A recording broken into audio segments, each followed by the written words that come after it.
My experience at Utica College was awesome, to say the least. I came in as someone who wanted to dedicate their life to sports, and now I feel that because of my academic career, I've been driven towards something that's going to continue for the rest of my life.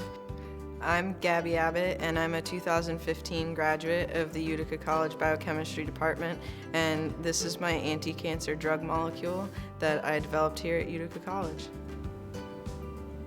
So I was born and raised in Arizona, and I was one of very few female hockey players, and that brought me to the East Coast to play in high school, and I followed a teammate here to Utica College, and she said, "You'll be able to find your way here. I think you should apply." And it ended up that that was the best package as far as hockey and academics and scholarships that I could find. I came in as a bio major wanting to be an MD. I did want to be a doctor, and I realized after semester one that research and chemistry was more of my game. I want to work on the research side because I want to help people. It is about people, whether I want to be the one shaking their hand at the end of the day or not. I know at some point it's going to help someone.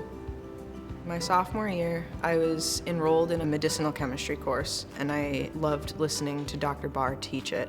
That class drew me into that section of chemistry, and so from there I started working with Dr. Barr.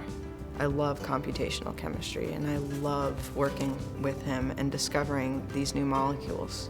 I have worked on the computer, designing these molecules and working with interactions on DNA, and there are some links to cancer that are showing extra molecules bound to your DNA. I want to try to make something to block those molecules from getting there, and then that could possibly be viable to stop cancer from happening, or at least halt it at where it is. We want it to look like something that's in your body because we want it to interact in the same way to block it from happening. And so I found 4 molecules that, in the computer at least, they're telling me this is gonna work. We came to a closing point where there was enough to publish. There was enough to put in a paper for people to read. And now it's time to hand off my projects to someone who can do much more. I did not see this person that I am today when I came in 4 years ago. I could not have gotten to this point at a larger school especially.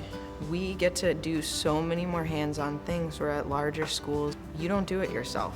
I got to do everything by myself, and that's an experience that you won't get everywhere. It makes people go to class, makes you want to be in lab, makes you want to be here. Even on the snowy days. I will be leaving in a couple of weeks to the University of Oklahoma, and I will be studying biophysical chemistry. It's definitely hard to leave because of the atmosphere that I've been immersed in for 4 years. It's hard to leave, but they support me from here, and they always will, and I know that.